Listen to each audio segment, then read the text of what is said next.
Hi and welcome to day 8. I can't believe the first week's already done. That's a good thing. So today's inspiration is black and white photography and like retro inspired. So I bought this tin at an antique market which was filled with some old ephemera, and it had a bunch of black and white photos in there. It actually looked like it was someone's little treasures that they'd kept in the tin. There was things like newspaper articles, and there was a lot of stuff about someone who clearly had been in the military for Australia in World War II, and had been wounded, and there was sort of information in there, but there was a lot of black and white photos. So I went through and I picked out 6 that I really liked, and I've fussy cut out the people. And my plan is to make some little cards that can go in the journal, or they could be turned into pockets in a journal, where I alter the pictures. I love the sort of whimsy, adding the butterfly wing kind of look. So that's what I'm going to go ahead and do. I'm just playing around with the cards I'm using. The Tim Holtz, what are they? They're just Tim Holtz cards in the background. And then the vintage labels that I've got, I think they're all French. And I got all of them from the Graphics Fairy. I'm pretty sure all of those ones are free on her website, although I do have the premium membership as well, so I do have some stuff from there. The butterfly wings are all from the Biodiversity Heritage Library, where I've simply fussy cut out the butterflies and then split up the wings to use for each of my people. The labels on the side, which I'm going to put on, a couple of them are just ones that I've made, and then I think I've got a mixture of the Tracey Fox Labels and also some from the Graphics Fairy. And then the doilies that I'm going to use, one of the doilies that I've cut up is from my sister Rachel, Roxy Creations by Rachel, and the other one is from Johanna Cloth, which is Little Bindy on Etsy. So I end up, there's 3 doilies there cut up, I end up only using 2 of them for my 6 postcards. So once I've finished playing around with the layout, I'll be gluing it all down, and then I'll let you know what I do later on. Okay, enjoy watching.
So on each of the labels I have stamped something. So on the back of this photo it had Rita and the age 13 months, so I put that on the label.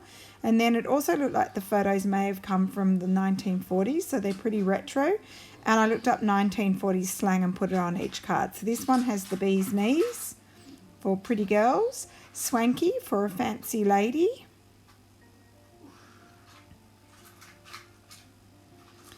and this one for the cute little old couple I put Heidi Ho, which means hello. Eager beaver, which is an enthusiastic little helper, and I thought the little boy might be helping his grandfather. City slickers, these people, the image, they were walking along the beach and they look pretty fancy. So it's interesting how this slang came out of the 1940s, but a lot of these words we use nowadays, they're everyday common slang. Certainly in Australia we use a lot of that slang still. Well, I hope you enjoyed seeing my little postcards that I made, and I'll see you later. Bye.